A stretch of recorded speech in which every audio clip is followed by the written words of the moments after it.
What's up, everybody? Daily check-in number 10. We finally made it to double digits. Thanks for tuning in. How am I feeling today? I'm buzzing. I'm feeling great. I just got off a call with one of my mentors, Neil. Shout out to Neil. Biggest takeaway from that is when you have resistance, when you have fear, that's the direction you need to go in. And why we're talking about that is because, so this is daily check-in number 10 now. I've been sharing, a little bit about myself and my fitness journey, and I've had people reach out to me asking about personal training, and it's been great. And I'd had no intention of this happening, and it was funny because when people first started contacting me, the first thing in my mind was like, oh, well, you're going to have to do this, you're going to have to do that, you're going to have to change this, you're going to have to change that. And I caught the thought and I was like, yeah, but that's what I want to do. This has been the whole long-term goal the whole time. And the funny thing was, the way I had it planned in my head, the way I thought it was going to happen is completely different to how it's happening now. Initially, I thought, I'm going to build this great online program, and there's going to be this course, blah, blah, blah, blah, blah. And then once I've finished it, then I'm going to market it, and then I'm, do all these marketing strategies, X, Y, Z. And that's how I thought, that's how I thought I was going to make it happen. And now I'm just genuinely sharing my story. No intention on any of this happening whatsoever. And now it's happening. And the funny thing is whenever you have dreams and goals of things that you want to do, the resistance and the fear is going to kick in when that starts happening. So again, to reiterate the point, when you feel fear, when you feel resistance, that's the sign, that's really the indication of the direction you need to go in and the barriers you need to break through. So shout out to Neil. That's the takeaway of what's going on. And that's also, that connects on to number 2, because that's also a piece or a part of what's happening and why I know I'm moving in the right direction of the path I'm meant to be going towards self-mastery. To add on to that about how I thought things were going to happen and how they're happening, shout out to Steve, because he made a good analogy, and this is it. Imagine you go to a restaurant and you're sitting in the restaurant and you order something. Okay, Okay, so the order's placed, things are being made ready, and it's gonna be on its way. And then you're thinking about it and you're like, actually no, I don't want that anymore, I want this. So then the chef, the staff, things take time, that order gets cancelled, and now they've got to start another one. And then you're sitting there and you're like, well, actually, I don't want it to be made this way. You go to the kitchen and you start telling the chef how to make your order. They're probably going to tell you to get fucked and get out of the restaurant, right? And that's the same thing about asking for something from the universe or asking something from God, is when you make the order, it's not up to you how it's going to be prepared. It's not up to you what time it's going to be delivered to you. You just make the order, you put in the work, and then it'll come to you. If you start messing up the process, if you start telling God how to make your food, you start telling the universe how to make your food, if you keep changing the order, you're never going to receive what it is you actually want. So let that sink in. Number 3, the physique journey. All right, so where we left off. So I hit up my boy Josh. I'm like, yo, Josh, we got to start training together, bro. We got to start training together. And, so me and Josh, a bit of context, we started like 10, 11 years ago training hard. And I think we probably trained pretty hard out together for maybe close to 3 years, around that. And then I went to Australia for 5 years. I went to France for 3 years. I did a bit of traveling. So throughout that time, we always stayed in contact, and pretty much all we talked about was health and fitness. All we talked about was like, hey, did you try fasting? Hey, have you tried this workout technique? Hey, have you tried this? That's all we talked about. And so, 10 years later, or 7 years later, after the last time we really were training consistently together, I start training with Josh, and now I want to put on some size. Now, in terms of eating, I know what to do. I've been tracking my food for like a decade plus. But in terms of the training style, I'm looking at Josh, and this dude's just been bulking for like 10 years straight. So this guy's a beast. So I'm looking at Josh, and I'm looking at me, and I'm like, well, I just need to learn from this dude. I need to shut the fuck up, train with this dude, follow his lead, because this guy's been bulking for 10 years. I've been on a different kind of fitness journey for 10 years. I've been focused on calisthenics. I've been focused on bodyweight strength. I haven't been focused on bulking. I've been focused on getting shredded. I've been in the opposite direction. So now I'm going in the other direction. Josh has become like a mentor to me in bulking. So I'm going to listen to this dude. And so this is how it started, right? So I'm looking like this, and then we start the bulk.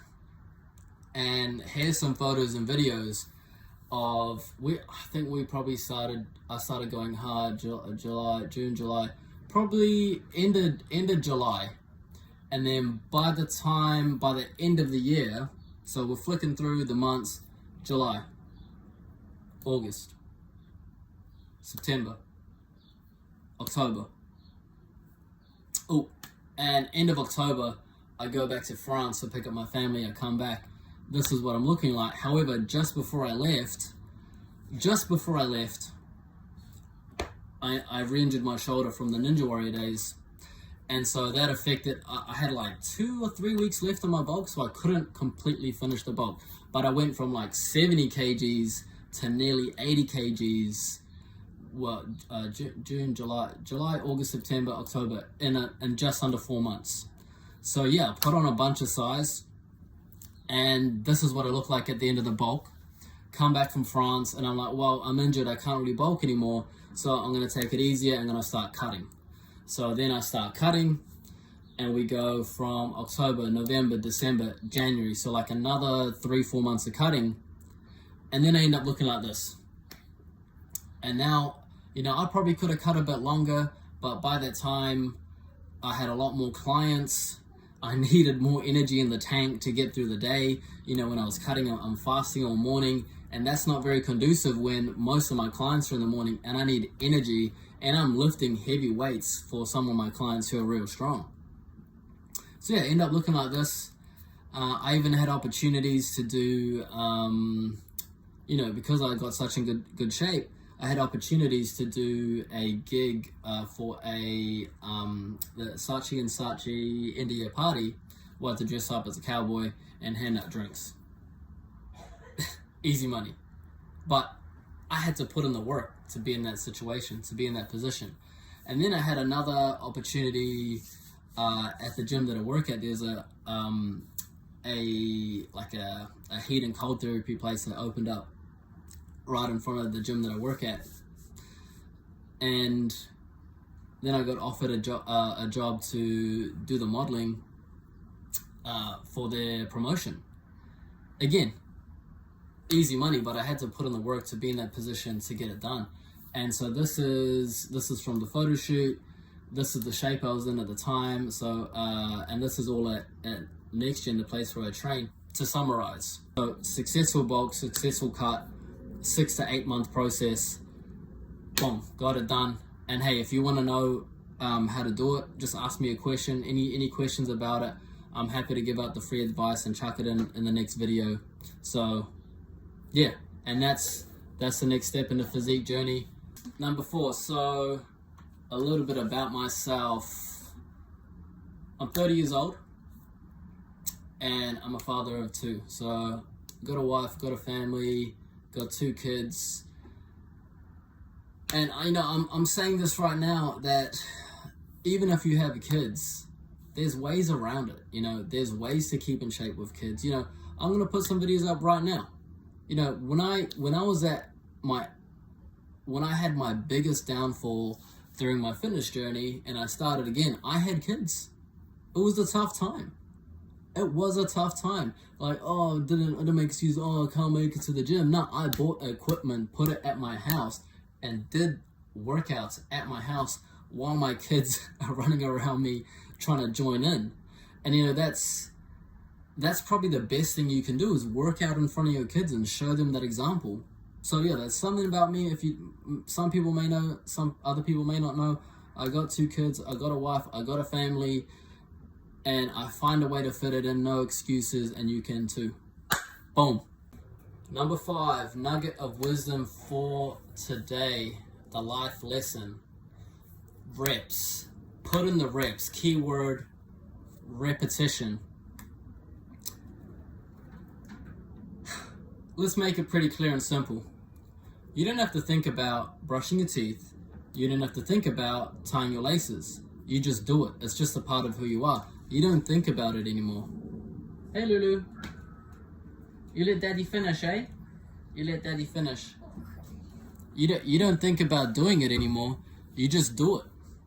But why do you not think about doing it anymore? It's because you've done it so many times. When you tie your laces now, you don't have to do the bunny rabbit ears. The rabbit doesn't have to go in the hole, and you don't have to tie it shut. You just do it because you've done it so many times. When you brush your teeth, you don't have to think about the technique of brushing your teeth. You just do it because you've done it so many times.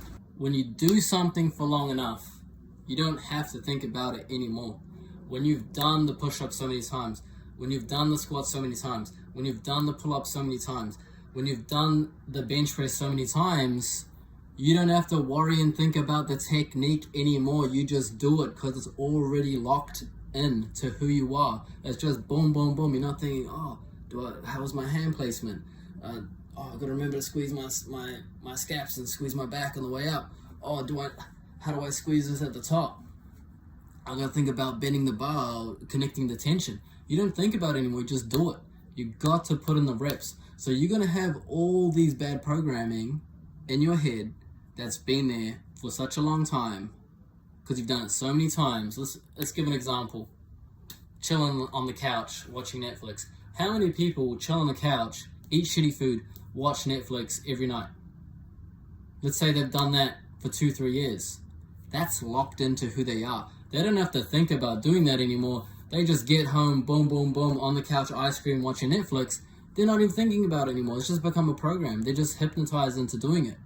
The same thing is real, and it's a reality with positive things. Going to the gym, going for a run, eating healthy food, journaling, meditation, being aware of your thoughts.